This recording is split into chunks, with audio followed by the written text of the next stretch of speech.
మనం చదువుదాం 42వ కీర్తనలో మొదటి 2 వచనాలు.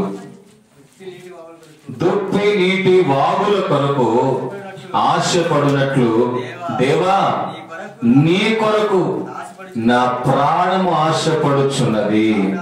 నా ప్రాణము దేవుని కొరకు తృష్ణగొనుచున్నది. జీవము గల దేవుని కొరకు దేవుని సన్నిధికి నేను ఎప్పుడు వచ్చేదనా, ఆయన సన్నిధిని నేను ఎప్పుడు కనబడదనా అని అనుకుంటూ ఉన్నాడు, ప్రయాసపడుతున్నాడు, ఆశపడుతున్నాడు దావీదు. ఒక వ్యక్తి ఈ కీర్తన రాయాలంటే ఊరికేనే అవ్వదండి. తాను ఎంతో పోరాటంలోనో, తన ఇబ్బందికరమైన వాతావరణాల్లోనో, తాను రాలేని స్థితిలో, తనకున్నటువంటి చుట్టుప్రక్కల వాతావరణాన్ని బట్టి అతను అంటున్నాడు, అయ్యా నేను ఈ దుప్పి ఎలా అయితే నీటి వాగుల కొరకు ఆశపడిందో ఆ రకంగా, ఇంకా చెప్పాలంటే దానికంటే ఎక్కువగా, ఆమేన్ హల్లెలూయా, నా దుప్పి నీటి వాగుల కొరకు ఆశపడినట్లుగా నేను నీ కొరకు నా ప్రాణం ఏంటంట ఆశపడుతుంది. మన ప్రాణం ఎవరి కోసం ఆశపడుతుంది? దేనికోసం ఆశపడుతుంది? ఏది చూడాలని ఆశపడుతుంది? మనము దేవునిని చూడాలి, దేవుని మందిరాన్ని చూడాలి, దేవుని మందిరంలో అలా పడిపోవాలి, నా ప్రార్థన చేయాలి, నా భారాన్ని తగ్గించుకోవాలని ఆశ మనకు రావాలి. ఆమేన్ హల్లెలూయా. నీ ప్రతి భారము తొలగిపోయే చోటు ఉందంటే అది దేవుని సన్నిధి. ఆమేన్ హల్లెలూయా. నీవు ఎప్పుడైతే యేసయ్యను చూస్తావో, యేసయ్యను ముఖదర్శనం చేస్తావో, నీ మీద ఉన్న ప్రతి భారము తొలగిపోతుంది. అప్పుడేమేం దేవుని పెట్టారా, దేవుని వాక్యాలు చూస్తున్నావు. నీ కొరకు నా ఆశ, నా ప్రాణం ఆశపడుతుంది, నిన్ను చూడాలని నేను ఆశపడుతున్నాను. ఎక్కడ ఉంటాడు ఆయన? మన నమ్మకం ఏంటండి? ఆయన మందిరంలో ఉంటాడు. వాక్యం ఇక్కడ కాదు కానీ జనరల్ ఏమని రాస్తారంటే కొన్ని దగ్గర, ఇది నేను కోరిన స్థలము, చోటు, నేను ఇక్కడ ఉంటాను. మరి ఇక్కడ ఉంటానన్నప్పుడు మనలో ఏమండి లోకములు ఎన్నెన్నో బ్లైండ్ గా ఫాలో అవుతుంటారే. మనం ఈ చిన్న విషయాన్ని ఎందుకు బ్లైండ్ గా ఫాలో అవ్వకూడదు? ఆమేన్ హల్లెలూయా. ఆ యేసయ్య మందిరంలో ఉంటాడంట, ఆ యేసయ్య దగ్గర నేను వెళ్ళాలి, ఆ యేసయ్య దగ్గర ప్రార్థన చేయాలి. అందుకే కదా ప్రపంచంలో ఉన్న వాళ్ళందరూ ఆదివారం ఎంత పెద్ద ఉద్యోగస్తుడైనా, ఆఖరికి అంతకు మునుపున్న చెప్పట్లేదండి ఏమండి ముఖ్యమంత్రులైనా ప్రధానమంత్రులైనా వాళ్ళు క్రైస్తవులు అయితే వెళ్ళి ప్రార్థన మందిరానికి వెళ్తారు. లక్షల కొలది వచ్చి ఏమండి ప్రజలు వచ్చి సువార్త చెప్పే సువార్తికుడు కూడా ఆదివారం చర్చికి వెళ్తాడు. కదా సమీప విషయం. డిజెస్ దినకరన్ గారు ఆదివారం చర్చికి వెళ్తాడు. ఆయన అనుకోవచ్చుగా చర్చికి పిలుస్తాడు నన్ను, నేను ఒక కూలిక పెడితే లక్షలు ఆ టైంలోనే 98, 95 ఆ టైంలోనే. వీడు నన్ను పిలుస్తాడేంటి, నేను వెళ్తామేంటి? నేనే ఒక సంఘం పెట్టుకోగలిగిన స్థితిలో ఉంటే, నేను గ్రౌండ్ లో పెడితేనే లక్షలు వస్తే, నేను ఒక సంఘం పెడితే ఇంతమంది వస్తారు. కానీ అతను అట్లా అనుకోకుండా ఏం చేశాడంటే, నేను కూడా నేర్చుకోవాలి. ఆ యొక్క వయసులో అతను ఒక బ్యాంక్ లో ఎంప్లాయ్. అతను అలాంటిది కూడా దేవుడు దర్శించిన తర్వాత జీవితాన్ని మార్చుకొని ఏమండి సువార్త చెబుతూ ఆదివారం చర్చికి వెళ్ళేవాడు. మనం ఎంత తోడమండి. ప్రపంచంలో పెద్ద పెద్ద స్థితిలో ఉన్న వాళ్ళందరూ, ఈ సామాన్య స్థితిలో ఉన్నంత వరకు వాళ్ళందరూ కూడా ఆదివారం అయిన వెంటనే మందిరానికి వెళ్తారు. ఎందుకని? మన నమ్మకం ఆయన అక్కడ ఉంటాడు. మన నమ్మకం ఆయన నా కొరకు ఎదురు చూస్తున్నాడు, నేను వెళ్ళాలి, నేను కనబడాలి, ఆయన నేను చూడాలి, నన్ను ఆయన చూడాలి. ఆమేన్ హల్లెలూయా. ఉందా? నమ్మకం ఉందా? ఎప్పుడైనా మీరు ప్రార్థన చేయండి. నేను ఒక మాట మీకు చెప్తున్నా, మిమ్మల్ని ఆత్మీయంగా ఎదగాలని నేను కొన్ని విషయాలు చెప్తుంటాను. మీరు ప్రార్థన చేసినప్పుడు మీకు ఎలాంటి భావన రావాలంటే, ఆరాధన చేస్తున్నప్పుడు దేవదూతలు నా చుట్టూ తిరుగుతున్నారు, అలాంటి దర్శనాలు రావాలి. మనుషుల్ని కాదు మనం చూడాల్సింది. ఏమండి దైవత్వపు దర్శనం ఆరాధన చేస్తున్నప్పుడు రావాలి. దేవదూతలు నా చుట్టూ తిరుగుతున్నాడు, యేసయ్య నా చుట్టూ తిరుగుతున్నాడు, ఆ యొక్క భావనతో వెళుతూ ఉంటే నువ్వు ఆత్మీయంగా అంచెలంచెలుగా ఎదుగుతున్నావు అని అర్థం. ఆమేన్ హల్లెలూయా. ప్రియమైన దేవుని బిడ్డలారా, దేవుని వాక్యంలో ఒక మాట మీకు చెప్తున్నాను, ఆరాధన చేసేటప్పుడు ఇదిగో యేసయ్య నీ దగ్గర వస్తున్నాడంటే నువ్వు ఫీల్ అవ్వాలి. దానికి ఏమని ఫీల్ అవ్వాలి? ఆయన నా చుట్టూ తిరుగుతున్నాడు. కండ్లు మూసిన వెంటనే ఏవండి ఒక మాట మీకు చెప్పమంటారా, మేము ట్రైనింగ్లో ఉన్నప్పుడు చాలా మంది ఏమనేవాళ్ళు అంటే, మాకు అప్పుడు పరిశుద్ధాత్మ తెలియదు, ఏమీ లేదు, పిల్లల్లాగే కుర్రోళ్ళలాగే చక్కగా స్కూల్కి వెళ్ళేవాళ్ళం, కాలేజీకి వెళ్ళేవాళ్ళు, వచ్చేవాళ్ళం అంతే. దేవుడు సేవకు పిలిచాడు, పరిచయలు తిరుగుతూ ఉన్నాం, తర్జుమా చేస్తూ ఉన్నాం. ఆ సమయాల్లో దేవుడు పిలిచిన తరువాత ఇక ఖచ్చితంగా ట్రైనింగ్ వెళ్ళాలని దేవుడు పిలుపును బట్టి ట్రైనింగ్ వచ్చాం. వీళ్ళందరూ ఏమంటున్నారంటే పరిశుద్ధాత్మను పొందు. అసలు ఎలా ఉంటారు పరిశుద్ధాత్మ? అంత తేలిగ్గా అయ్యే పనేనా ఏంటి? అప్పుడే ఆల్రెడీ అక్కడ ఒక సేవకుడు ఉండేవాడు. ఆ సేవకుని అడిగి, అన్నా పరిశుద్ధాత్మ పొందమంటున్నారన్న, ఎలా పొందాలన్నా నాకేం అర్థం కావట్లేదు అని అంటే, ఆయన అన్న మాట ఏంటంటే, నువ్వు ఆరాధనలో ఉన్నప్పుడు యేసయ్య నీకు దగ్గర వస్తున్నట్టుగా నువ్వు భావించు. నువ్వు ఆరాధన చేసేటప్పుడు బైబిల్లో కొన్ని వాక్యాలు ఉన్నాయి. పావురం ఏమండి ఆయన మీద వచ్చి వాలింది అని, ఇలాంటి ఒకటి నువ్వు మనసులో తీసుకొనిరా, ఆటోమేటిక్గా దైవత్వాన్ని గురించిన ఆలోచన అన్నీ కూడా నీ మనసులో వస్తాయి గనక ఆటోమేటిక్గా పరిశుద్ధాత్మ దేవుడు నీలోకి వస్తాడు. ఆమేన్, హల్లెలూయా. నిజంగా నేను అలాగే పొందానండి ప్రియమైన దేవుని బిడ్డలారా. అలాగే స్వస్థత గురించి ఏమన్నా చెప్తున్నాం ఆరాధనలో, లేదా వాక్యం చెప్తున్నాం, చివరిలో కూడా ప్రార్థన ఆ విధంగానే మనం చేసుకోవాలి. ఆరాధనలో ఉన్నప్పుడు కూడా అలాగే మనం భావించాలా, ఇప్పుడు నాకు రోగం ఉంది, యేసు ప్రభు వచ్చి ముడుతున్నాడంట, ఆ ప్రభు నన్ను కూడా ముట్టయ్యా, అలా వెళ్ళిపోవాలి. ఎడి చెప్పండి, హల్లెలూయా. రాబో రోజుల్లో ఆ రకమైన ఆత్మ సంబంధమైన ఉన్నతమైన స్థితిలో వెళ్ళి ఆ పొందిన అనుభూతిని మీరు సంఘంలో సాక్ష్యంగా చెప్పుదురుగాక. ఆమేన్, హల్లెలూయా. చాలా మంది ఏమంటున్నారో తెలుసా అండి, స్వస్థతలు అంటే అంతా నాటకం అండి, ఏముండదండి, కింద పడిపోతున్నారంటే అంతా నాటకం అండి. అవి ఆత్మికంగా ఎదిగినోళ్ళకే తప్ప లోకస్తులకు అర్థం కావు. ఆమేన్, హల్లెలూయా. నా ప్రియమైన దేవుని బిడ్డలారా, నువ్వు ఎంత లోతుగా వెళ్తావో అంతగా ఆత్మ సంబంధమైన విషయాలు రుచి చూస్తావు. ఈరోజున దేవుని వాక్యాన్ని బట్టి ఆ విధంగా మనం నడిపించబడాలి. దావీదు అంటున్నాడు, దుప్పి నీటి వాగుల కొరకు ఆశపడినట్లుగా నేను ఆశపడుతున్నాను, నా ప్రాణము నీ కొరకు ఆశపడుతుంది. మనం యేసయ్యను చూడాలనుకోవాలి, మనం ఆయన సన్నిధానానికి రావాలి అనుకోవాలి. ఆ సమయంలోనే ఆయన అద్భుతం చేస్తాడు. నీవు ఆయన కలుసుకునే చోటు ఒక అద్భుతం జరిగే చోటు, అది దేవుని ప్రార్థనా మందిరం. ఆమేన్, హల్లెలూయా. యేసయ్య మధ్య ఆయన శరీరధారిగా సంచరిస్తున్న రోజుల్లో ఆయన యెరికో అనే పట్టణానికి వెళ్ళాడు. యెరికో అనే పట్టణానికి వెళ్ళిన తర్వాత ఆ మార్గాన వెళుతూ ఉండగా అందరూ చాలా మంది గుంపులు ఆయన వెంట వస్తూ ఉన్నారు, ఆయన వెంట వెళుతూ ఉన్నారు. ఈలోపు దారి ప్రక్కన కూర్చున్నటువంటి ఒక గురుడివాడు కనబడుతున్నాడు. చూడండి, ఆ మాటలు మనం చదువుదాం. మార్కు సువార్త 10వ అధ్యాయము 46వ వచనం నుండి మనం చదువుదాం.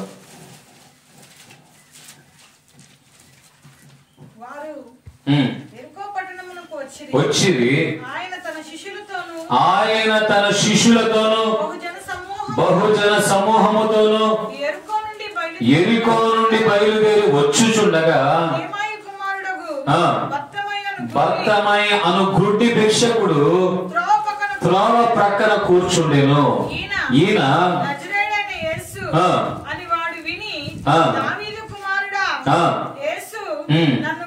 దావీదు కుమారుడా యేసు నన్ను కరుణింపుము అని కేకలు వేయగా ఊరుకున్న మన అనేకులు వారిని గద్దించిరి గాని వాడు దావీదు కుమారుడా నన్ను కరుణింపుమని మరీ ఎక్కువగా కేకలు వేశాడు. అప్పుడు యేసు నిలిచి వారిని పిలువుడి అని చెప్పగా వారు గుడ్డి వారిని పిలిచి ధైర్యము తెచ్చుకొనుము, ఆయన నిన్ను పిలుచుచున్నాడు లెమ్మని వారితో చెప్పిరి. ఎంత అద్భుతమైన మాటలు. అందరు వెళ్తూ ఉన్నారు. సందర్భాన్ని మనం గుర్తు తెచ్చుకుందాం. అందరూ ఒకసారి చూద్దాం సందర్భాన్ని. మనం ఈ వాక్యం చదువుతూ ఉండగా మనం ఎక్కడికి వెళ్ళిపోవాలి, మన మనసు ఎక్కడికి వెళ్ళిపోవాలి? మీరు ఈ మధ్య చిన్న పిల్లల కార్యక్రమం వస్తుందండి, ఏంటది, సూపర్ బుక్. ఆ సూపర్ బుక్ ఎంత బాగుంటుందంటే దావీదు కాలంలో పిల్లలు అయిపోతారు. అర్థమైందా? మీరు ఎప్పుడైనా చూడండి, పిల్లలకి తెలుసు. మీరు అవి చూస్తారా, వీడియోలు చూస్తారా వేరే? సూపర్ బుక్ ఎంత బాగుంటుంది అంటే అబ్రాహాము కాలంలో పిల్లలు వెళ్ళిపోతారు. దావీదు కాలంలో పిల్లలు వెళ్ళిపోతారు. షడ్రక్ మెషక్ అబేద్నగో కాలంలో కూడా పిల్లలు వెళ్ళిపోతారు. అంటే నేను అనేది ఏంటంటే, ఆ సందర్భాన్ని నేను ఎందుకు చెప్తున్నానంటే, మన వాక్యం వినేటప్పుడు కానీ చదివేటప్పుడు కానీ మన మనసు వెంటనే అక్కడికి వెళ్ళిపోవాలి. మనం అక్కడ ఉన్నాం, చాలామంది జనం రోడ్డు మీద వస్తున్నారు, ముందు యేసుప్రభు ఉన్నాడు, మనం ఏదో రోడ్డు పక్కన కూర్చొని చూస్తున్నట్టుగా ఫీల్ అయిపోవాలి. ఆమేన్, హల్లెలూయా. గడి చెప్పండి హల్లెలూయా. చూడండి, అక్కడ యెరికో పట్టణంలో వస్తూ ఉన్నారు, జనం వస్తున్నారు, శిష్యులు వస్తున్నారు, అనేకులు వస్తూ ఉండగా యేసు ప్రభు ఆ దారిలో వస్తున్నాడని ఒక గురుడి భిక్షగాడు తెలుసుకున్నాడు. తెలుసుకున్న తరువాత ఏమని అంటున్నాడంటే, దావీదు కుమారుడా నన్ను కరుణింపుము అని కేకలు వేస్తే అందరూ ఏమంటున్నారు, రే రమస్కా ఏంటి ఊరు కరుస్తా కూర్చుంటావు, రోజు అరవటమేగా, బాబు ఏమని ఏమని అని అడుగుతూనే ఉంటావు కదా, ఈరోజు అని గట్టిగా అరుస్తున్నావు ఎవరమే అని అన్నందుకు అతను అంతటితో ఆగిపోకుండా ఏం చేశాడట, మరింత బిగ్గరగా కేకలు వేస్తున్నారు. ఈరోజు నా ప్రియమైన దేవుని బిడ్డలారా, మన పని చేసే దగ్గర కావచ్చు, మన కుటుంబంలో కావచ్చు, మన కులం, మతం, వర్గం, వర్ణం, ఉద్యోగం ఎక్కడ ఉన్నా నీ అవసరం వచ్చిందంటే నీవు కేకలు వేయడం నేర్చుకోవాలి. ఆమేన్, హల్లెలూయా. వాళ్ళేమనుకుంటారు, వీళ్ళేమనుకుంటారు, అయ్యో చర్చికి వస్తే మా ఇంటి వాళ్ళు ఏమనుకుంటారు, అయ్యో చర్చికి వస్తే మా కులం వాళ్ళు ఏమనుకుంటారు, అయ్యో చర్చికి వస్తే మా మతం వాళ్ళు ఏమనుకుంటారు. నేను నరకము నుండి విడిపించగలిగిన వాడు ఆయన మాత్రమే, ఆయన పేరు నజరేయుడైన యేసు. ఆమేన్, హల్లెలూయా. నేను నరకము నుండి నీ కులం వాళ్ళు నిన్ను కాపాడలేరు, నేను నరకము నుండి నీ మతం వాళ్ళని కాపాడలేరు, నేను నరకము నుండి నీ స్వజనులు కాపాడలేరు. నీ అంతటా నీవుగా తీర్మానం ఆయన ఎద్దకు రావాలి, అప్పుడే ఆయన నిన్ను పరలోక రాజ్యాన్ని తీసుకొని వెళ్తాడు. చెప్పండి హల్లెలూయా. నా ప్రియమైన దేవుని బిడ్డలారా, మా వాళ్ళు ఏం చేస్తారు, వీళ్ళోళ్ళు ఏం చేస్తారు, నీ కష్టాలు వచ్చినప్పుడు వాళ్ళు వస్తున్నారా ఆలోచించు, నీవు కన్నీళ్లు కాలుస్తున్నప్పుడు వాళ్ళు వస్తున్నారా ఆలోచించు. ఆఖరికి నువ్వు రావాలంటే నీ కులం ఏంటి అని అనే వాళ్ళ గురించి నీవు భయపడాల్సిన అవసరం లేదు. ఈ గుడ్డివాడు భయపడలా, అరే వీడు 10 రూపాయలు ఇచ్చినోడ్రా, అరే వీడు 50 రూపాయలు ఇచ్చినోడ్రా, అరే వీడు 100 రూపాయలు ఇచ్చినోడ్రా, వీడు చెప్పినప్పుడు విన్నావరా అని అనుకోట్లా. నువ్వు ఎవరైనా సరే, ఇది అద్భుతము పొందే సమయం, ఇది నేను యేసయ్యను చూసే సమయం. ఆమేన్, హల్లెలూయా. ప్రియమైన దేవుని బిడ్డలారా, చాలా మంది ఏమండి, నేను ఆ మధ్య పేరేచాల పరిచయం చేస్తున్నప్పుడు చాలా మంది పిలిచేవాడిని. ప్రత్యేకంగా అయితే చాలా అభిమానం మాట్లాడతారు, పాస్టర్ గారు అని బాగా అభిమానం మాట్లాడతారు. ప్రార్థనకి రండి అని అనుకో, అది పోయి మా వాళ్ళు అసలు ఒప్పుకోరండి, ఇలాగా మమ్మల్ని మేము చనిపోయిన వెంటనే ఘనంగా తీసుకెళ్లే ఆ కార్యక్రమంలో మేము కూడా కాదు, మేము కూడా ఉండం అని అంటున్నారు. నేను అనుకున్నా, అమ్మా ఎందుకు బాధపడుతున్నావు, ఒక జనాంగాన్ని విడిచిపెట్టి వస్తే దేవుడు ఇంకో జనాంగాన్ని ఇస్తాడు. ఆమేన్, హల్లెలూయా. నువ్వు ఆలోచించేది ఒక కాలనీయో, ఒక వీధో, ఒక ఊరో, ఒక మండలమో, ఒక రాష్ట్రమో, ఒక దేశం ఆలోచిస్తున్నావు. కానీ నేను ప్రకటిస్తున్న యేసు ప్రపంచ వ్యాప్తంగా ఉన్నవాడు. ఆమేన్, హల్లెలూయా. నీవు ఎవరి గురించి అయితే భయపడుతున్నావో, నీవు దేని గురించి అయితే భయపడుతున్నావో, దాని కొరకు నీవు పొందాల్సిన అద్భుతాన్ని ఆపుకుంటే ఏమండి, నీవు పరలోకానికి వెళ్ళలేవు. ఇతను అంటున్నాడు, దావీదు కుమారుడు నన్ను కరుణించంటే అక్కడ ఉన్నవాడు అంటాడు నోరు మూసుకో అని అంటున్నాడు. ఇది అద్భుతాన్ని పొందే సమయం కనుక నేను నోరు మూసుకోను, ఇంకా గట్టిగా అరుస్తాను. ఆరాధన జరిగేటప్పుడు, ప్రార్థన జరిగేటప్పుడు మనలో ఒప్పుకోవాలి, రావాలి, మనలో కన్నీళ్లు రావాలి, మనం ప్రార్థన చేసుకోవాలి. అయ్యా దావీదు కుమారుడు నన్ను ఎవరైనా నోరు మూయ అనేవాళ్ళు ఉన్నారా? మరి ఎందుకు వస్తున్నారు? అక్కడ ఉన్నాడు అనుకో, అక్కడ ఉన్నాడు వాడు. మనం ఇక్కడ నోరు మోయడానికి కాదు కదా, నోరు తెరవడానికి వచ్చాం, గట్టిగా అడగడానికి వచ్చాం. ఆయన ఇతను ఎంత గట్టిగా అరుస్తున్నాడంటే వెళ్ళేవాడు నిలిచిపోయాడు. నిలిచిపోయిన యేసు వెంటనే ఆగిపోయిన తరువాత అక్కడున్న ఒక ఆత్మీయుడు చెబుతున్నాడు. ఏమని చెప్తున్నాడంట,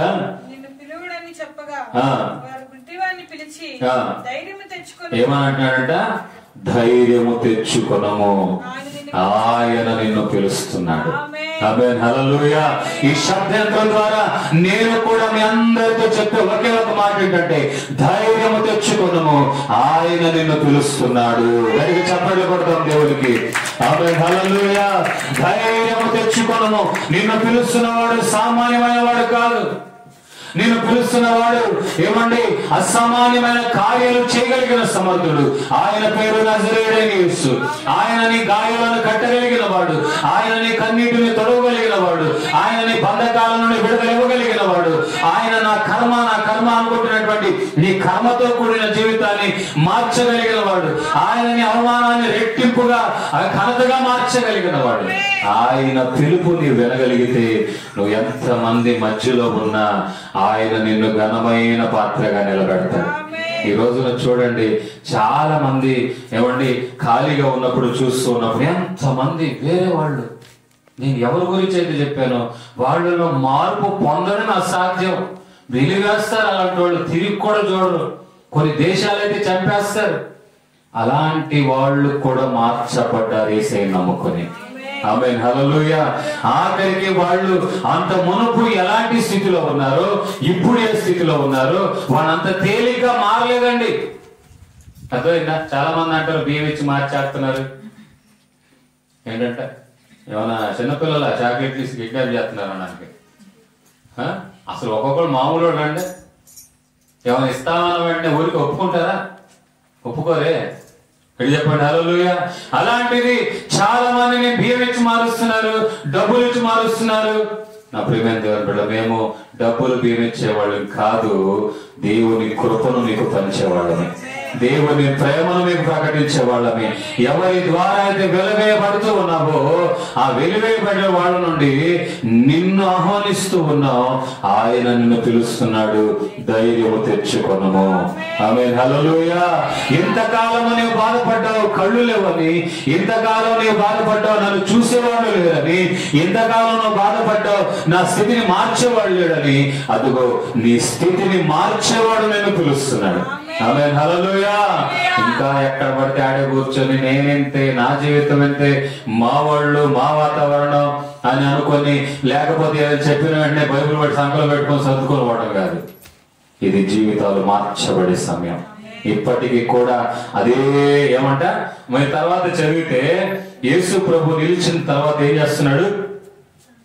చదవండి.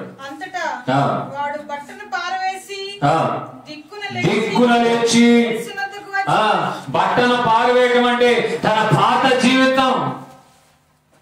నేను ఇక్కడే ఉంటాను, ఆయన రమ్మను అంటే రాడు. నువ్వు ముందు కదులు. ఆమేన్, హల్లెలూయా. నువ్వు ముందు దేవుని మందిరానికి రా, నేను తగ్గించుకో. ఏమంటే కేకలు వేయి. నీవు ఆయన ఎదుగు వచ్చినాడు, ఆయన పిలుస్తున్నాడు అన్న వెంటనే నువ్వు లేవాలి. మా పెద్దదండి, ఎంత పెద్దదైనా వాళ్ళు ఊరు నరకోనండి. అక్కడికి మధ్య మీరు నా తిట్టుకున్న పర్లేదు కానీ మధ్య ప్రకటన కూడా చేసేసారు. ఏం ప్రకటన చేశారు ఆలోచించారా? నా ప్రియమైన దేవుని బిడ్డలారా, బహిరంగ ప్రకటన. ఆఖరికి ఇక్కడ కాదండి, వాటికన్ సిటీ అదే మెయిన్. అన్నిటికీ ప్రపంచవ్యాప్తంగా ఉన్న వాటన్నిటికీ మెయిన్ అదే. ఎందుకని మీకు అంటున్నామంటే మనం ఇంకా లేవకపోతే శాసనాలే మార్చేస్తున్నాడు దేవుడు. ఆమేన్, హల్లెలూయా. మన బట్టను అనగా మన జీవితాన్ని విడిచిపెట్టాలి, చీకటి జీవితాన్ని విడిచిపెట్టాలి. గుడ్డితనంలో ఆ యొక్క జీవితాన్ని నేను బ్రతికాను. అర్థమైందండి? నేను గుడ్డితనంలో ఉన్నాను కనుక నేను పాపం చేశాను. నేను గుడ్డితనంలో ఉన్నాను కనుక ఎవరో చెప్పినట్టుగా నడిపించబడ్డాను. ఒక ఆ మాట మీద ఆలోచించండి. గుడ్డివాడికి ఒక మంచి సహాయం అవసరమా లేదా? చెప్పలేండి. ఎన్ని పిచ్చి కథలు, 10 అడుగులు అయితే ఇది, 5 అడుగులు అయితే ఇది. అది కాదు. ఖచ్చితంగా ఒక మంచి సహాయం అవసరమే. మరి ఈ రోజున నీవు గతంలో ఉన్న జీవితం అది ఒక వ్యక్తి చేయి పట్టుకొని నేను తీసుకెళ్తేనే జరిగింది, ఆ గుడ్డితనపు జీవితం. కానీ ఈ రోజున ఆయన అంటున్నాడు, నేను పిలుస్తున్నాను, నీవు బయలుదేరిరా. ఆమేన్, హల్లెలూయా. ఎప్పుడైతే ఆ యొక్క గుడ్డివాడు ఏం చేస్తాడంట, బట్టలు పారవేసి దిక్కున లేచి యేసయ్య వద్దకు, ఒక మాట అద్భుతం చెప్పమంటారా, యేసయ్య వద్దకు అతను తీసుకొని వెళ్ళివి అని లేదు అక్కడ. ఏమనుందంట? చెప్పాడు. ఒక అతను వచ్చాడు, ఇదిగో నువ్వు ధైర్యం తెచ్చుకో, యేసే పిలుస్తున్నాను అన్నాడు. పిలుస్తున్నాడని చెప్పిన వెంటనే ఇతను ఏం చేశాడంటే అక్కడ ఆ బట్టని తాను ఎక్కడైతే కూర్చొని అడుక్కుంటున్నాడో ఆ బట్టను పాలు వేసి దిక్కున లేచి ఏం చేశాడంట, యేసే వద్దకు వెళ్ళాడు. బాబా బాబా ఆయన ఎక్కడున్నాడయ్యా, అయ్యా ఎక్కడున్నాడయ్యా? కాదు, నీ అంతకు నువ్వు వేయాలి. ఆయన స్వరాన్ని వినాలి. ఆయన స్వరం ఎక్కడ నుండి వినబడుతుందో అక్కడ నువ్వు వెళ్ళాలి. అంత్య దినాల్లో ఒక మాట మీకు చెప్తున్నాను, అనేకులు నా పేరట నువ్వు గమనించాలి. దేవుని తరపున వచ్చిన వాళ్ళు ఎవరో గమనించాలి. దేవుని సేవకులు ఎవరో గమనించాలి. వాక్యానుసారంగా సంఘాలు ఎలాంటివో మీరు గమనించాలి. వాక్యానుసారంగా సేవ చేస్తున్న సేవకులు ఎవరో తెలుసుకోవాలి. ఈ రోజున ప్రపంచం వచ్చేసింది, మాధ్యమం వచ్చేసింది, ఎవరు సేవకులు కూడా అర్థం కాని వాతావరణాలు. ఎవరు పిలువబడ్డారో తెలియట్లేదు, ఎవరు ప్రతిష్ఠింపబడ్డారో తెలియట్లేదు, ఎవరు దేవుడి కోసం నలిగిపోతున్నారో తెలియట్లేదు. కానీ నా ప్రియమైన దేవుని బిడ్డలారా, గుడ్డి వాళ్ళగా వెళ్ళకూడదు అని దేవుని వాక్యం. ఆమేన్, హల్లెలూయా. యేసే స్వరం నీకు ఎక్కడ నుండి వినిపిస్తుందో అనగా దేవుని నా ప్రియమైన దేవుని బిడ్డలారా, నీ పాపాన్ని ఖండించే ఉపదేశం ఎక్కడ వినిపిస్తుందో అక్కడ వెళ్ళు. ఆమేన్, హల్లెలూయా.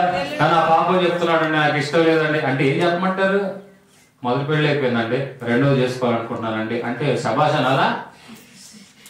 చెప్పండి అండి, పర్లేదమ్మా, మూడోది కూడా చేసుకోవచ్చు, నాలుగోది కూడా చేసుకోవచ్చు. పాస్ గారు ఇప్పుడే ఇష్టం వచ్చినట్టు ఒకరు గుర్తొచ్చారండి, పర్లేదు వచ్చుకోవచ్చు అని చెప్పమంటారా? ఇది యేసై మాటలు కాదే. వెళ్ళి చెప్పండి, హల్లెలూయా. యేసై ఒప్పుకోడే, మరి ఆ మాటలే కదా మీరు చెప్పాల్సింది. ఆమేన్, హల్లెలూయా. నా ప్రియమైన దేవుని బిడ్డలారా, ఇది లోకపరమైనటువంటి సంఘము కాదే. లోకాల్లో కూడా ఉంటే ఆటో యూనియన్ సంఘం ఉంటుంది, రైల్వే వాళ్ళకి ఒకటి ఉంటుంది. ఇది అలాంటిది కాదే. ఇది మనం కూర్చొని ఏది చేయాలి ఏది చేయకూడదు అని ఆలోచించే సంఘం కాదే.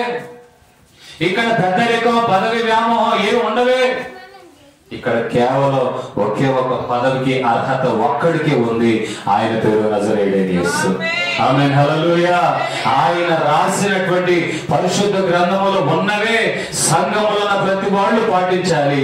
దైవ సేవకుడు ఖండించిన, బుద్ధి చెప్పినా అది మీ బాగు కోసమని నీవు తెలుసుకున్నప్పుడు మరింతగా ఆత్మికంగా ఎదుగుతావు. ఆమేన్, హల్లెలూయా. నా ప్రియమైన దేవుని బిడ్డలారా, పాపాన్ని ఖండించే సంఘానికి నువ్వు వెళ్ళాలి, పదవి ఇచ్చే సంఘాలకు కాదు. అర్థమైందండి? హోదా ఇచ్చే సంఘాలకు కాదు. ఇంకా పచ్చిగా చెప్పమంటారా? ఏమండి, పాటలు పాడితే ఇస్తారనో వాటికి కాదు వెళ్ళాల్సింది. నువ్వు అలా అనుకొని వెళ్తే ఖచ్చితంగా బాధపడతావు. నేను అనుభవాల్లో చెప్తున్నా, ఖచ్చితంగా బాధపడతావు. కానీ ఏ విషయంలో నువ్వు రావాల్సిన ఒకే ఒక కారణం యేసయ్య కొరకు. విషయాలు చెప్పండి, హల్లెలూయా. ఇంకో ఉద్దేశం లేదు, ఉండకూడదు. ఆమేన్, హల్లెలూయా. ఈ రోజు బాగుండొచ్చు, బాగుండకపోవచ్చు. మీకు అద్భుతమైన విషయం చెప్పనా? ఈ మధ్య కానీ అంతకు ముందు కానీ కొన్నిసార్లు నాకు లేట్ అయిపోయేది. ఎందుకంటే ఇటు చూసుకొని మరి ఇంకో దగ్గర పోవాలి అన్నప్పుడు వాళ్ళు ఏం చేసేవాళ్ళని పాటించేవాళ్ళు కాదు. నాకు అర్థమైపోయింది అనుకునేవాడిని. పర్లేదులే, పాడినా ఎవరి కోసం? దేవుని కోసం. ఎవరి మహిమ కోసం? బలి పాడాడని నన్ను అనాల్సిన అవసరం లేదు. ఎవరికి కలిగింది పాట బాగా పాడినా బాగా పాడకపోయినా? అసలు మా గురుగారు నేను చెప్పేవాడు, అప్పుడు ప్రారంభంలో పాటలు పాడేటప్పుడు ఆ గొంతు చీలిపోయినట్టుగా అరవలేకపోయేవాడిని పాట పాడేటప్పుడు. నేను వెంటనే మా గురుగారి దగ్గర పోయేవాడిని, రెడ్డి పోలం దగ్గర పోయి అనేవాడిని, నా సరిగ్గా పాట రాలేదు కదా అని అంటే ఒకే మాట అన్నాడు, నువ్వు పాడేవా లేదా? ఆ పాటను బట్టి దేవుని మహిమ కలిగింది, అంతే కావాలి. ఆమేన్, హల్లెలూయా. ఎందుకు మీకు ఈ విషయం అంటున్నానంటే, మనము పాట పాడినా, పరిచర్య చేసిన, పట్టలే ఎత్తినా, మైకులే మోసిన, ఏది మోసినా దేవుని కొరకే. ఆమేన్, హల్లెలూయా. ఈ రోజున మేము ఈ రోజున వాక్యం చెప్తున్నాం అంటే ఊరికే నిన్న సేవకు వచ్చి మొన్న విశ్వాసగా ఉండి ఈ రోజు సేవకుడేది కాదు. నేను పరిచర్యకు వచ్చింది 2002లో. అప్పుడు నా వయసు 17 సంవత్సరాలు. ఎందుకు మీకు ఈ విషయం అంటానంటే, అంచెలంచెలుగానే మన ఆత్మీయ జీవితం కొనసాగించబడాలి. మా పాస్టర్ గారు కూడా 5 సంవత్సరాల పరిచర్య కలిగింది. ఇవ్వండి, ఎన్నో సంవత్సరాలు పరిచర్య చేస్తూ వచ్చింది. ఈ రోజున మేము దాన్ని హక్కుగా భావించి చేస్తున్నాం. చెప్పండి హల్లెలూయా. ఏదో చేయాలని నేను చేయట్లా, హక్కుగా చేస్తున్నాం. ఆ ప్రియమైన దేవుని బిడ్డలారా, ఎక్కడ పాపం ఖండించబడుతుందో అక్కడికి వెళ్ళాలి.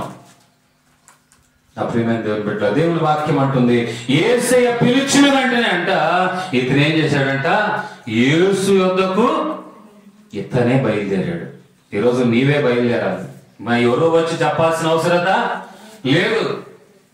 దేవుని వాక్యాలు చూస్తున్నాం, ఎప్పుడైతే ఆయన లేచాడో, బట్టలు పారవేశాడో, దిగ్గున లేచి యేసు నొద్దకు వచ్చాడో, అప్పుడు యేసు ప్రభు అడుగుతున్నాడు. చదవండి. నేను నీకేమి చేయగోరుచున్నావని బోధకుడా నాకు దృష్టి కలుగజేయమని ఆయనతో అనెను. అందుకు యేసు నీవు వెళ్ళుము, నీ విశ్వాసము నిన్ను స్వస్థపరచునని చెప్పెను. చాలా గడి చెప్పండి హల్లెలూయా. యేసయ్య యొద్దకు వెళ్ళినటువంటి ఆ గుడ్డివాడు వెంటనే యేసు ప్రభు అన్నాడు, బాబు నీకేం కావాలి, నీకేమి చేయాలని నువ్వు అనుకుంటున్నావు, నువ్వు అడుగు, నేను చేస్తాను. ఈరోజు నా ప్రియమైన దేవుని బిడ్డలారా, అడగాల్సిన వాళ్ళని మనం అడగం, అడగకూడదు వాళ్ళని అడిగి తిప్పలు తెచ్చుకుంటాం. ఎక్కడ చెప్పండి హల్లెలూయా. నా ప్రియమైన దేవుని బిడ్డలు, యేసయ్యను అడగాలను, ఏదైనా ప్రార్థన చేయాలి. ప్రార్థన చేసినప్పుడు దానికి తగ్గ వనరులను సమకూరుస్తాడు, దానికి తగ్గ యొక్క వ్యవస్థను సమకూరుస్తాడు, దానికి తగ్గ మనుషులను సమకూరుస్తాడు. అంతేగా నీవంతటా నువ్వు వెళ్ళి అడగటం కాదు, యేసయ్యను అడగలిగితే దానికి తగ్గ వాతావరణం చేస్తాడు. ఆ అనుభవాలలోనే మేము నడిపించబడుతున్నాం, మీరు కూడా నడిపించబడండి. ఆమేన్ హల్లెలూయా. నా ప్రియమైన దేవుని బిడ్డలారా, నీ కొరకు ఆయన, ఇంకో మాట చెప్తున్నాను, ఏదైనా చేస్తాడు. ఆమేన్ హల్లెలూయా. మళ్ళా చెప్తున్నా, మీరేమని అనుకోండి, ఒకప్పుడు మాకు సంఘము కూడా లేదండి, వెలివేయబడిన స్థితి, రకరకాల అవమానపు మాటలు, బాగా చేస్తున్నాం, బాగా జరుగుతున్న సమయంలో మరోవైపున ధిక్కారంతో కూడిన మాటలు విన్నాం. ఇక్కడ నీకు స్థలం లేదు అనే మాటలు మేము విన్నాం. ఎవరో చేసిందో ఇది చేయడం కాదు అన్న మాటలు కూడా మేము విన్నాం. మా వ్యక్తిగతంగా ఈరోజు చెప్తున్నాం, చాలా మంది ఉన్నారు, అందరు ఉన్నారు అని అనుకుంటున్నాం అన్నాం. కానీ ఒక్క రోజు ఏమైపోయిందంటే, ఇక్కడ నీకు పని లేదు అన్నట్లుగా మాట్లాడడం మొదలు పెట్టారు. కానీ మేమందరం వెళ్ళిపోయాం, దాదాపు పేరేచారు వెళ్ళిపోయి ఎన్నో సంవత్సరాలు నలిగిపోయాం. అది అన్య దేశం, అక్కడ ఎవరు మాకు తెలియదు. అక్కడ వెళ్ళిపోయి అద్దెలు కట్టాలి, ఏం చేయాలి. ఆఖరి మా నాన్నగారి పరిస్థితి బాగాలేక ఆయన కూడా చేతులు ఎత్తేసాడు, ఆరోగ్యం బాగాలేక. ఏం చేయాలి అర్థం కాక ఇంకా దేవుని కోసం నిలబడ్డాం, ప్రార్థన చేస్తున్నాం. అయ్యా మాకు మందిరం కావాలయ్యా, అయ్యా మాకు స్థలం కావాలయ్యా. మందిరం లేకపోతే ఏ ప్రయోజనం? దేవుని నీ దగ్గర వచ్చే వాళ్ళకి ఒక ఆధారం అంటూ ఉండాలి కదా, రమ్మని చెప్పడానికి ఒక చోట అంటూ ఉండాలి. కానీ ఎన్నో సంవత్సరాలు ప్రార్థన చేస్తూ ఉంటే మా కొరకు దేవుడు ఒక వ్యవస్థనే సిద్ధపరిచాడు. ఒక ఏమని అనుకోండి, ఒక ప్రభుత్వాన్ని దేవుడు ఏర్పాటు చేశాడు. వాళ్ళు రావటం అన్ని కార్యక్రమాల్లో ఇల్లు స్థలం ఇస్తామని ముందుకు రావటం, వాళ్ళు స్థలం ఇవ్వటం. ఏమండి ఆ స్థలం, ఈ రోజున ఆ స్థలములో ఏమండి ఏ రకంగా ఎవరు సహాయం చేసినా చేయకపోయినా కట్టాల్సిందే అని పూనుకున్నాను. తలా ఒక ప్రతిది కూడా ప్రయాస చేసుకుంటూ వచ్చాం. అప్పటికి ఇల్లు కట్టడం చాలా మందికి చెప్పాం, అయినా ఎవరికి దాదాపు ముందు రాలే. కారణం ఏంటంటే అది ఇల్లు కదా, చర్చి గారు కదా, ఓకే వాట్ ఎవర్. కానీ దేవుడు అంచెలంచెలుగా సహాయం చేస్తూ వచ్చాడు. మెల్లగా ఏమైందంటే, ఇల్లు మేము ఒకటే అనుకున్నాం, ఎక్కడ ఉండాల్సిన అవసరంలా. ఏమండి తలుపు ఒకటి పెట్టుకున్నా దిగుదాం ఇంట్లో. తలుపు ఒకటి, ఇప్పుడు మీరు చూడండి, తలుపు మెయిన్ ఉంటుంది, ఒక తలుపు. అంటే అంత మేము ఎంతగా దేవుని పరిచయంలో రిక్తులుగా మార్చుకొని నలిగిపోయి చేస్తున్నాం.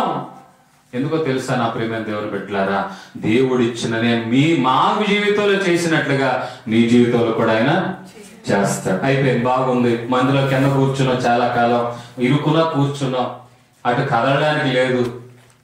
మెల్లగా మేము అనుకున్నాం పైన స్టార్ట్ చేయాలి. మేమందరం ఎదురు పైన కూర్చునే వాళ్ళు, ఏమండి లేస్తే చేసుకుంటే బాగుంటుందండి అనుకుని మెల్లగా అనుకున్నాం. ఇక పూనుకున్నాం, ఒక్కొక్క రాయి సంపాదించడం మొదలు పెట్టాం, ఎలాగైనా తీసుకుని రావడం మొదలు పెట్టాం. మెల్లగా సహకరించే వాళ్ళు కొద్ది గొప్ప సహకరించారు. కొంతమంది వచ్చారు, రేకులు అన్నారు, ఇంకొక అతను వచ్చాడు, పైపులు అన్నాడు.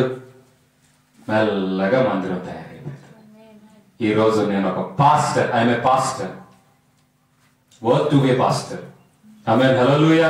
నేను ఘనంగా చెప్పగలను, 2002 నుండి ప్రయాస పడుతూ ఈరోజు నాకంటూ ఒక విలువతో కూడిన వాతావరణాన్ని దేవుడు ఇచ్చాడు.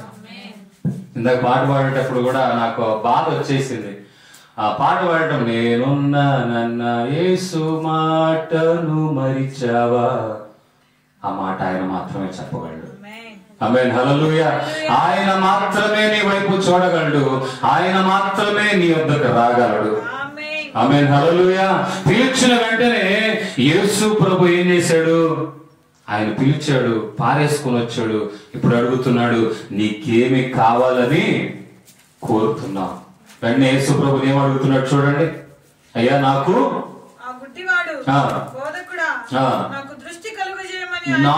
దృష్టి కలుగజేయమని యేసు, నీవు వెళ్ళుము, నీ విశ్వాసమే నిన్ను స్వస్థపరచునని చెప్పాను. చాలండి, అద్భుతమైన మాట. వాస్తవం చెప్పాలంటే పాయింట్లు, ప్రసంగాలు అనే దానికంటే మీకు ఎక్కువ విషయాలే చెప్తున్నా. ఇక్కడ ఒక గుడ్డివాడు అంశం చూసాం. అతను గుడ్డివాడు, తన గత జీవితం వేరు. తాను గతం ఒక భిక్షగాడుగా ఉన్నాడు.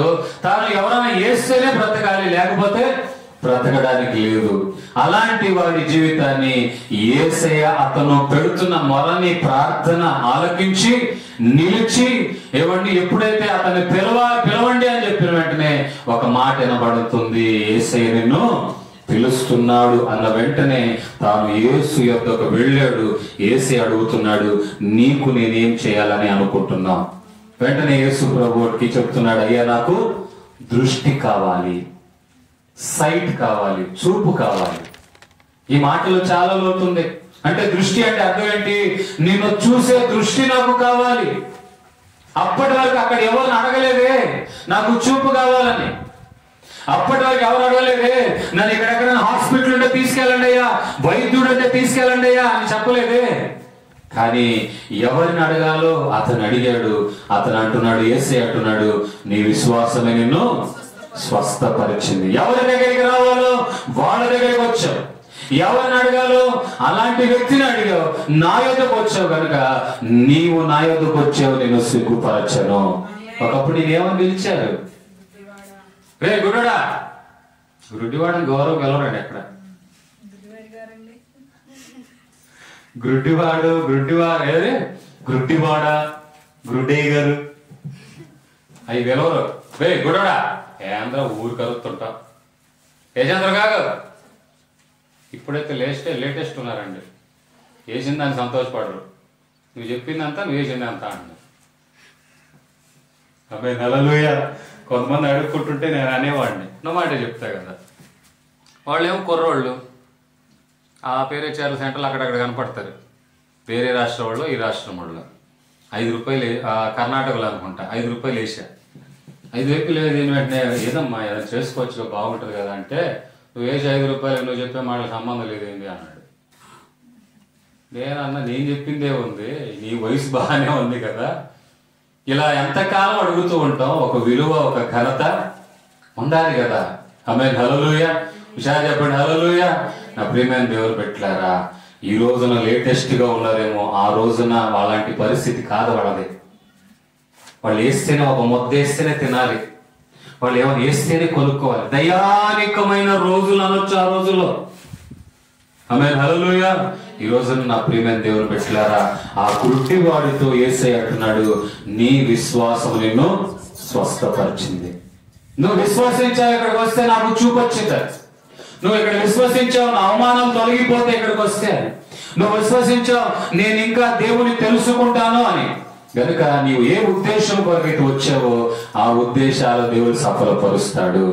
నా దరిద్రత, నా శాపం, నా కన్నీరు అన్ని తొలగిపోతాయి యేసయ్య వద్దకు వస్తే అని నువ్వు నమ్మావు కనుక నీ విశ్వాసం నీ జీవితంలో అద్భుతం చేస్తుంది. ఆమేన్, హల్లెలూయా. ఇప్పుడు గమ్మత్తైన విషయం ఏంటో తెలుసా? చూపు పొందాడా పొందలేదా? ఇంకా ప్రాసెస్ లో ఉందా? వెంటనే జరిగింది. జరిగిన తర్వాత ఏం చేశాడు? అది కావాలి నీ జీవితంలో. చూపు పొందావు అంటే, చూపు పొందడం అంటే అర్థం ఏంటి? యేసయ్యను తెలుసుకున్నావు, యేసయ్యను చూసే దృష్టిని పొందావు. గత జీవితం ఏంటో, ఈ జీవితం ఏంటో, ఆ తారతమ్యం ఏంటో నువ్వు బాగా గ్రహించావు. గతంలో నువ్వు నమ్ముకున్న నమ్మకాలు, నీ విశ్వాసాలు, నీ పనులు, నీ ఉద్యోగాలు ఇవన్నీ తెలుసు నీకు. కానీ ఎప్పుడైతే యేసయ్యను తెలుసుకున్నావు, ఇక మీదట ఆయన వెంటే నువ్వు వెళ్ళాలి. ఆమేన్, హల్లెలూయా. మరలా నువ్వు గత జీవితానికి వెళ్ళావంటే బైబిల్ అంటుందంటే మరింత కీడు నీకు సంభవించకుండా జాగ్రత్త పడు. నువ్వు రావాల్సిన చోటుకి వచ్చావు, వినాల్సిన మాటలు విన్నావు. ఈ మాటల ద్వారా నీ మనోనేత్రాలు ఏమంటే అతనికి బాహ్యమైన నేత్రాలు తెరవబడ్డాయి, కానీ వాక్యము నీ హృదయపు నేత్రాలను తెరిచింది. ఆమేన్, హల్లెలూయా. ఇప్పుడు నీకు చూపు వచ్చింది, ఇప్పుడు నీ మనోనేత్రాలు వెలిగించబడ్డాయి. ఇప్పుడు నువ్వు యేసయ్యని తెలుసుకున్నావు గనక నీవు వాళ్ళ వీళ్ళ వెంట కాదు, ఏమండి నీవు యేసయ్య వెంటే వెళ్ళాలి. ఆమేన్, హల్లెలూయా. మరి యేసయ్య వెంట వెళ్తున్నామా? ఆలోచించాల్సిన అవసరత ఉంది. యేసయ్య అంటే బాగా తెలుసు అండి, అసలు ఆయన మాటలంటే మామూలుగా ఉండవండి. అంతెందుకు మా ఇంట్లో మా ఆవిడ కూడా వెళ్ళిద్దండి అనేవాళ్ళు ఉన్నారు. అదే నా వెళ్తే నువ్వు వెళ్ళవా ప్రార్థనకి? గడి చెప్పండి, హల్లెలూయా. ఇది ఎలా ఉందంటే లెక్క చెప్పాలంటే పాపం ఆయన చెప్పింది తప్పేం కాదు, గొప్పగా చెప్పింది. కానీ బైబిల్ పరంగా ఏంటి, నువ్వు కూడా రావాలని అర్థం. మా మా నాయన కూడా భాషమేనండి, అన్ని చెప్తారు, ఇది చెప్తారు, ఈ ప్రాబ్లం సంగతి చెప్పరు. అప్రియమైన దేవుని బిడ్డలారా, మనోనేత్రములు వెలిగించబడిన వాడు ఇక మీదట యేసయ్య వెంటే వెళ్ళాలి. అప్పుడే మరింతగా నీవు దీవించబడతావు. ఇంకో పెద్ద విషయం చెప్పమంటారా? అప్పటి వరకు ఎవరు పిలిచారని చెప్పాను అతన్ని. ఇప్పుడు అందరూ ఏమంటారు తెలుసా? ఇతను కూడా యేసుతో ఉన్నాడే కదా, వీడి కళ్ళే కదా ఆ రోజు తెలిసింది. ఘనత, విలువ యేసయ్య వెంట నీకు వచ్చింది. ఇప్పుడు గుడ్డోడు అనట్లా, బతుమయ్య గారు యేసుప్రభు గారు ఎక్కడ ఉన్నారండి, ఎప్పుడు వస్తారండి? నీవు ఆయన వెంట వెళితే అదే ఘనత నీకు కూడా ఇస్తారు. ఆయన వెంట ఉన్నవాళ్ళనే ఘనత నీకు వచ్చింది. ఆయన ద్వారా బాగు చేయబడిన వాడనే ఘనత నీకు వచ్చింది. ఒకవేళ గుడ్డోడా అన్నారనుకో, ఏమంటాడు? ఏం మాట్లాడుతున్నాను? గుడ్డోడు నువ్వు అవుతావేమో, నేను కాదు. ఒకప్పుడు నాకు కళ్ళు లేవు, కానీ ఇప్పుడు నాకు కళ్ళు వచ్చాయి. అప్పుడు నన్ను నోరు మూసుకోమన్నావు, ఇప్పుడు నువ్వు నోరు మూసుకో. అంతేనా? నా ప్రేమ ఏంటంటే ఒక రేంజ్ అన్నమాట యేసయ్య వెంట వెళ్తే. గడి చెప్పండి, హల్లెలూయా. నీవు కూడా యేసుతో ఉన్నవాడివే అనే ఘనత నీకు వచ్చింది. అనేకులు చూసి నేను గౌరవిస్తారు.